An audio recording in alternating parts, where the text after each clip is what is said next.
लगता है दक्षिण एशिया में एक नई रीमेक फिल्म चल रही है जिसमें स्क्रिप्ट पाकिस्तान की है और किरदार निभा रहा है बांग्लादेश।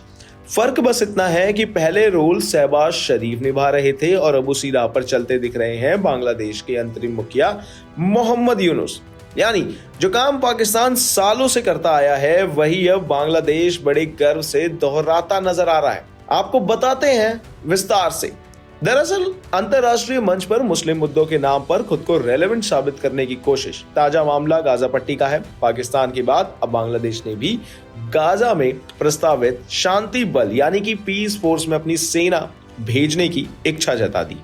यह फैसला जितना मानवीय दिखता है उतना ही सियासी भी है। आपको बता दें कि मोहम्मद यूनुस के नेतृत्व वाली अंतरिम सरकार ने साफ कर दिया है कि ढाका गाजा में शांति बहाल करने के लिए सैनिक भेजने को पूरी तरह तैयार है। बांग्लादेश के राष्ट्रीय सुरक्षा सलाहकार खलीलुर रहमान हाल ही में वॉशिंगटन पहुंचे, जहां उन्होंने अमेरिकी विदेश विभाग के वरिष्ठ अधिकारियों के साथ अहम बैठक की।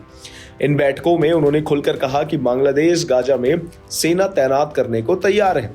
बता दें कि इस बैठक में भारत में अमेरिकी राजदूत और दक्षिण मध्य एशियाई मामलों के विशेष दूत सर्जियो गोर भी मौजूद थे।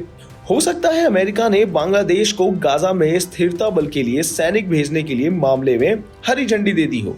इन बैठकों में खलीलुर रहमान ने सिर्फ गाजा ही नहीं बल्कि बांग्लादेश के घरेलू हालात और क्षेत्रीय मुद्दों पर भी चर्चा की। आने वाले चुनाव, भारत और अमेरिका के साथ व्यापारिक रिश्ते, रोहिंग्या संकट और पाकिस्तान के साथ बढ़ती नजदीकियां, सब कुछ बातचीत का हिस्सा रहा। यानी सिर्फ गाजा एक बहाना है, असली खेल कहीं और चल रहा है। अब सवाल उठता है कि आखिर बांग्लादेश गाजा में सैनिक भेजने के लिए इतना उत्सुक क्यों है। बता दें कि ढाका इस कदम के जरिए वॉशिंगटन का रणनीतिक समर्थन हासिल करना चाहता है। जी हाँ, मुस्लिम बहुल इलाकों में सैन्य सहायता या सुरक्षा सहयोग की पेशकश करके बांग्लादेश खुद को अमेरिका की नजरों में जिम्मेदार साझेदार साबित करने की कोशिश कर रहा है। अमेरिकी अधिकारियों ने भी गाजा में बांग्लादेशी सैनिकों को पूरा समर्थन देने का आश्वासन दिया। बता दें कि लेकिन इस फैसले का एक घरेलू राजनीतिक पहलू भी है। जी हाँ, अंतरिम सरकार के मुखिया मोहम्मद यूनुस इस कदम का इस्तेमाल अपने समर्थकों को खुश करने के लिए करना चाहते हैं, खासकर जमात-ए-इस्लामी जैसे संगठनों के बीच जो लंबे समय से फिलिस्तीनी मुद्दे का समर्थन करते रहे हैं।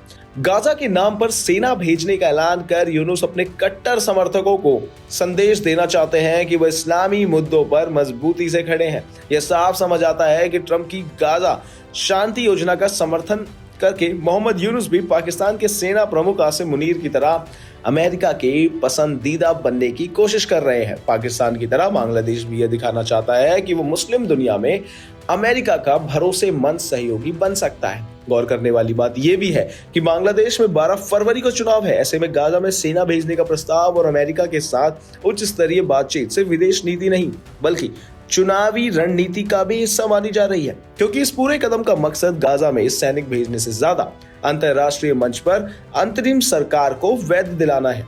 अब बात करते हैं कि आखिर ट्रंप ने गाजा के लिए पीस फोर्स का विचार क्यों रखा।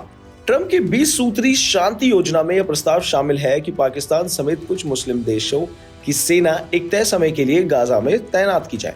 इसका उद्देश्य इजरायली बमबारी से तबाह हुए गाजा में पुनर्निर्माण, सुरक्षा और आर्थिक सुधार की निगरानी करना है। अगर हम कुल मिलाकर सोचे तो गाजा के नाम पर बांग्लादेश वही राह पकड़ता दिख रहा है जो पाकिस्तान सालों से चल रहा है।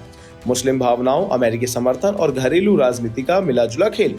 फर्क सिर्फ इतना है कि अब स्क्रिप्ट में एक नया किरदार जुड़ गया है जो पाकिस्तान की नकल करते हुए अंतर्राष्ट्रीय मंच पर अपनी जगह तलाश रहा है। इन तमाम जानकारियों के लिए बने रहिए हमारे साथ भारत एक्सप्रेस पर।